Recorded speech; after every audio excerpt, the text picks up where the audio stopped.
देखिए, बड़ा दुर्भाग्यपूर्ण है और सबसे बड़ी बात है कि जितने हिंदू सनातन धर्म के जो त्यौहार है, चाहे रामनवमी हो, चाहे हनुमान जन्मोत्सव है, और उस अवसर पे जब यात्रा निकाली जाती है, शोभा यात्रा, तो आप देखो कि किस प्रकार से पथराव किया जाता है। बड़ा दुर्भाग्यपूर्ण है।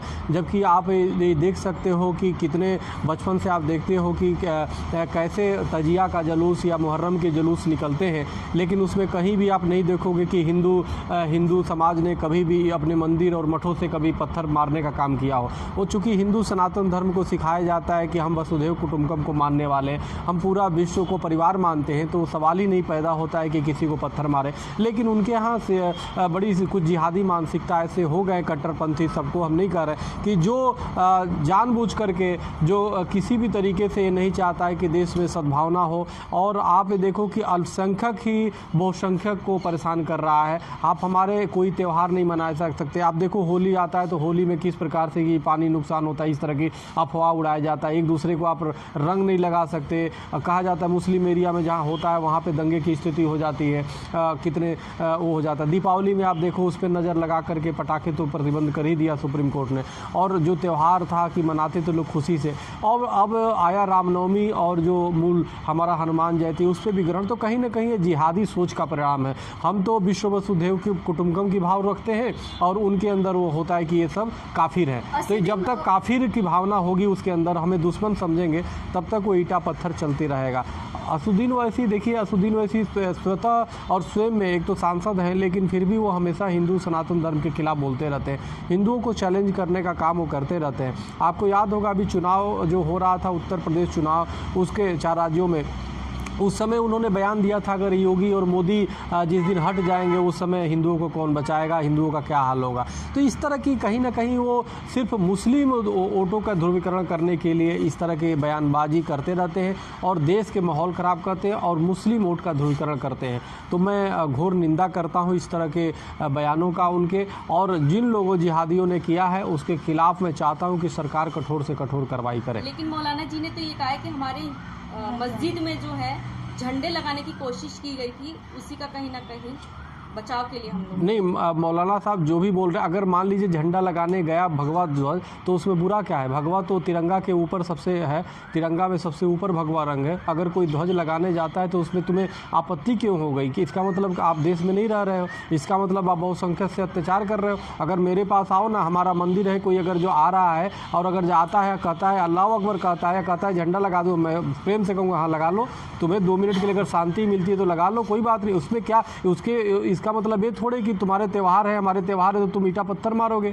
ये तो कोई, और एक मौलाना को तो शोभा भी नहीं देता। बाद में अगर कार्रवाई करनी, अगर लगता है कि वो उसका इंटेंशन ध्वज लगाने का वो सम्मान नहीं था बल्कि अपमान करना था या किसी को मजहबी उत्पीड़न करना था, तो लीगल कार्रवाई करते। ईंटा पत्थर चलाने का कौन अधिकार दिया है? ये तो आप कटुता स्वयं भर रहे हो। हमारे पास कोई अगर जो आ जाए तो मेरे कहने का मतलब यह है कि आदमी, अगर कोई हुड़दंग हर जगह होते, लेकिन आप जरा सोचो, उसको हुड़दंग नहीं कहेंगे। जो हमारे हिंदू त्यौहार होते हैं, चाहे शोभा यात्रा निकलता है, उसमें हुड़दंग नहीं, बल्कि उत्साहित रहते हैं, उत्साह में नारे लगाते हैं और अनेक प्रकार की चीज़ें कर ले। तो उसको उत्साह में अगर जो आप आपराधिक कृत्य उसमें करते हो, ईंटा पत्थर, आप ये बताओ, ईंटा पत्थर और डंडे कई दिन पहले से आप जुगाड़ कर लेते हो। आप पेट्रोल कब, कितने दिन से व्यवस्था पेट्रोल बम की करते हो। तो कहीं ना कहीं आपके मन में ये साजिश थी कि मुझे इन पर हमला करना है, ये जब जाएंगे तो। ये तो मात्र बहाना है कि जी झंडा लगाने, वो भी बहाना, कोई बहाना नहीं है।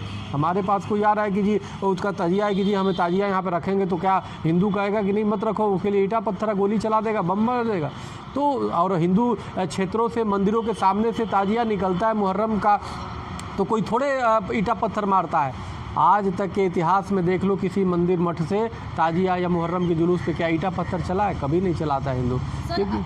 स्वामी जी, अचानक बुलडोजर चला देना, ये कहाँ तक सही मानते हैं? देखिए, बुलडोजर अचानक नहीं चला करता है। कई बार कानून का डर अपराधियों में होना चाहिए, और जब कानून के डर अपराधियों से हट जाता है तो स्वाभाविक रूप से जो इलीगल चीज़ें हैं उस पर बुलडोजर चला करता है। और ये बुलडोजर, ये जो है रोहिंग्या हैं, बांग्लादेशी घुसपैठ हैं, जो दिल्ली समेत पूरे देश के लिए समस्या बने हैं, तो ये ज़रूरी होता है बुलडोजर चलाना। लेकिन जब माननीय सर्वोच्च न्यायालय ने रोक लगा दिया तो रुक गया वो, तो इसलिए बुलडोजर तो पहले पहले ही लगाना चाहिए था। अगर बुलडोजर पहले लग गया होता तो शायद ये गंदगी साफ़ हो गई होती और इस तरह के कृत्य नहीं होते।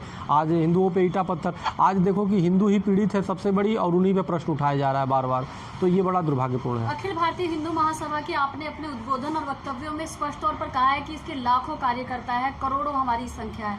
उसके बावजूद भी अगर बात करें दिल्ली की, तो कभी चांदनी चौक में दुर्गा मंदिर को तोड़ दिया जाता है, या अगर बात करें कनॉट प्लेस ये चांदनी चौक की लाल किला के पास में हनुमान मंदिर को ध्वस्त कर दिया जाता है। और अभी अगर हम बात करें तो वहाँ पर शोभा यात्रा में इस प्रकार का कृत्य, तो कहाँ है वो हिंदुओं का गर्म खून जिसमें आराध्यों पर बात होने पर गोलियां चल जाती थी। राम मंदिर के लिए असंख्य लाखों राम भक्त कुर्बान हो गए, तो वो सारे लोग कहाँ है आपके सक्रिय सदस्य, कहाँ अब तक उन्होंने कोई उचित कार्यवाही क्यों नहीं की? देखिए, मैं आपको बताना चाहता हूँ, राम मंदिर का जो मुद्दा था वो हिंदू महासभा का था। राम मंदिर में मैं खुद एक पक्षकार था और हम लोगों ने एक लंबी लड़ाई करके हिंदुओं के लिए जीत दिलाई। अब रही बात और भी मंदिरों, जितने भी मंदिर तोड़े जाते हैं दिल्ली में, उसका हम लोग विरोध करते हैं।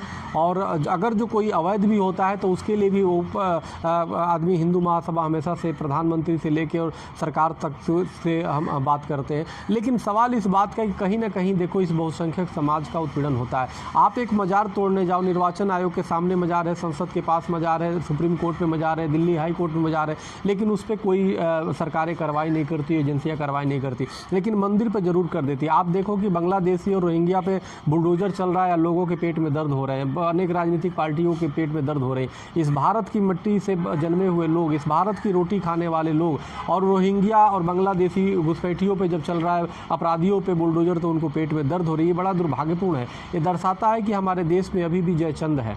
और एक शेर है कि युद्धों में कभी नहीं हारे, हम डरते छलछंदों से, हर बार पराजय पाई है अपने घर के जयचंदों से। जयचंद जब तक रहेंगे निश्चित रूप से हमारे देश की हमेशा अवनति होने का काम हुआ है, हमेशा हमारा कहीं ना कहीं देश में हमारी अपमान होने का काम हुआ है। लेकिन हम सब मिलकर, राष्ट्र सबका है, सभी लोग मिल करके अपराधियों को पहचाने, जिहादियों को पहचाने, जिहादी मानसिकता के लोग हैं उसको डट कर मुकाबला करें। अब वो अगर जो हम उसको संरक्षण देते हैं, अगर हम उसको बचाव करते हैं, तो कहीं ना कहीं समाज के साथ हम ये ठीक भाव नहीं है। आने वाले कल में ये देश भी शरिया कानून बन जाएगा अगर जो हम नहीं संभले तो। अंतिम प्रश्न है मेरा आपसे, समस्या की बात हर राजनीतिक दल के नेता करते हैं, हर राष्ट्रीय बात, लेकिन समाधान की बात कोई नहीं करता। आप अखिल भारतीय हिंदू महासभा के राष्ट्रीय अध्यक्ष हैं, इस प्रकार की समस्या वर्षों से चली आ रही है, इसका समाधान किस प्रकार से समझें? देखिए, इसका समाधान ये है कि सक्षम नेतृत्व जो हमारे संगठन का होगा तभी होगा। हिंदू महासभा को आगे लाना होगा। ये हिंदू महासभा जो पंडित मदन मोहन मालवीय जी ने स्थापना किया, जो पंडित मदन मोहन मालवीय जो भारत रत्न है, और हमारी एक ऐसी पार्टी है जिसके संस्थापक को भारत रत्न की सम्मान मिला हुआ है। और ये ऐसी पंडित मदन मोहन मालवीय की अखिल भारत हिंदू महासभा को मजबूत बनाए दे तो निश्चित, क्योंकि आज भी विश्व को जो खुशी मिली है राम मंदिर से, उसका भी श्रेय हिंदू महासभा को जाता है। अलग बात है कि सरकार ने उस श्रेय खुद ले लिया, ट्रस्ट में हिंदू महासभा को स्थान है, लेकिन देश दुनिया सब जानता है और रिकॉर्ड पे है, सुप्रीम कोर्ट के आदेश में सबसे ऊपर हमारा अपील नंबर है, हमारा नाम है, तो इसे इनकार नहीं किया जा सकता। इतिहास जब लिखा जाएगा तो लिखा जाएगा हिंदू महासभा आज भी सत्ता में न रहते हुए भी कार्य कर रही है, तो इसलिए सरकार को सोचना चाहिए। और हिंदू महासभा इसी कड़ी में साउथ हर प्रदेशों का नवीन गठन कर रही है, और इसीलिए हमने मनोज वलंगर को मैंने प्रदेश का अध्यक्ष का दायित्व दिया है, क्योंकि कर्नाटक ही ऐसा स्थान है जहाँ पे हिजाब वाला मुद्दा उठा था, तो वहाँ पे हिजाब और कर्नाटक एक अपनी ऐतिहासिक धरोहर है, वहाँ हिंदू सनातन का कभी एक पताका लहरता था, वहाँ हिंदू सनातन का एक गढ़ हुआ करता था। तो वहाँ पे कर्नाटक में मैंने किया है कि वहाँ PFI जैसे आतंकी संगठन है वो हावी हो रही हैं, तो उससे लड़ने के लिए हमारे ज़रूरी अच्छे सैनिक तैयार हो। मनोज जी बहुत ही मेधावी हैं, बहुत ही तेजस्वी हैं, और इसीलिए इनको काफ़ी समय से हमसे जुड़े हुए हैं, तो हमने काफ़ी सोच और समझ के आज इनको अध्यक्ष पद का दायित्व मैंने कर्नाटक का दिया है। और मुझे पूरा विश्वास है कि वहाँ कट्टरपंथियों पर लगाम लगाते हुए कर्नाटक के विकास और कर्नाटक के सभी वर्गों को बिना भेदभाव किए ये कार्य करेंगे। अभी शपथ ग्रहण भी हुआ है, इनका शपथ भी लिया है आपके सामने, और निश्चित रूप से दीपक शास्त्री जी ने शपथ दिलाई है, और निश्चित रूप से मनोज जी वहाँ कर्नाटक में। इसी तरह से हर प्रदेशों में हम नए टीम बनाएंगे, जिसमें महिलाओं की भी टीम होगा। हमारे दिल्ली की महिला विंग की अध्यक्ष हमारे अध्यक्षा हैं डॉक्टर दीपा जी, और विजय हमारे पास मल्होत्रा जी हैं, जो काफ़ी पूर्व हमारे दिल्ली के अध्यक्ष हैं ये भी आए हुए, तो सभी लोग काम करें। नवीन जी हैं हमारे बेंगलोर से हैं, वो भी सेक्रेटरी हैं हमारे। तो ये सभी लोग मिल करके अपने अपने क्षेत्रों में काम करें, प्रदेशों में जो दायित्व दिया जा रहा है उसको करें, हिंदू सनातन समाज को एकजुट करें, और तो निश्चित रूप से हम उन संकटों से निश्चित रूप से हम बच जाएंगे, और उन जो आतताई है, जो जिहादी मानसिकता का है, उनको मुकाबला हम कर सकते हैं। सुखमान जी, एक सवाल मेरा भी है, वो ये कि अभी जो बुलडोजर चला है जहांगीरपुरी के अंदर, हाँ। इसमें काफ़ी सारी दुकानें हिंदुओं की भी है, जो कि लाइसेंस वाली दुकानें थीं और वो तोड़ दी गई। क्या उसके लिए हिंदू संगठन कुछ करेगा? देखिए, सरकार को किसी भी तरीके से हिंदुओं का बुलडोजर चलाने के पहले 100 बार सोचना चाहिए था, और किसी भी हिंदू पे बुलडोजर अगर चलता है तो बड़ा दुर्भाग्यपूर्ण है। लेकिन आप देखो कि कहीं ना कहीं, मैं एक टीवी डिबेट में बैठा था, उसमें एक मौलाना कह रहे थे, देखिए जी प्रतिशत देखा जाए तो गिरफ्तारी सबसे ज़्यादा मुसलमानों को ही, उसमें भी प्रतिशत देखा जा रहा है, बड़ा दुर्भाग्य। अवैध होता है चाहे कोई भी हो।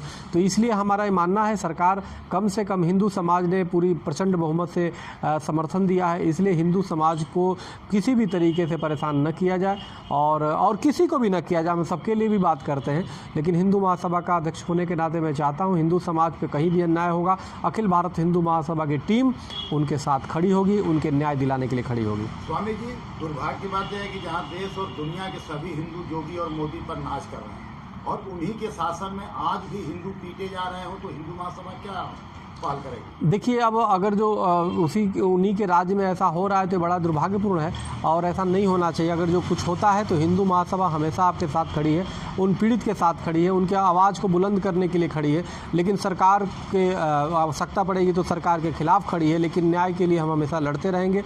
और निश्चित रूप से हमारे पास भी कई ऐसे मैसेज आते हैं, कई ऐसे जो सूचनाएँ आप प्राप्त होती है, जहाँ पे अन्य क्षेत्रों में हिंदुओं पे किस प्रकार से उनको परेशान किया जाता है, उन मंदिर छोड़ने पे मठ के महंत परेशान है। और कई जगह तो आप देखिए, उत्तराखंड में धर्म संसद हुआ, वहाँ पर संत गिरफ्तार हो गए, लेकिन वही असुद्दीन ओवैसी कितने भड़काऊ बोलते हैं, उनके भाई हैं अकबरुद्दीन ओवैसी, उन बाइज्जत बरी हो जाते हैं कोर्ट से। तो ये बड़ा दुर्भाग्यपूर्ण है, हम इसकी घोर निंदा करते हैं। हम चाहते हैं कि कार्रवाई अगर हो तो सब पे बराबर हो, और जो जिहादी मानसिकता के लोग हैं उन पर कड़ी कार्रवाई हो।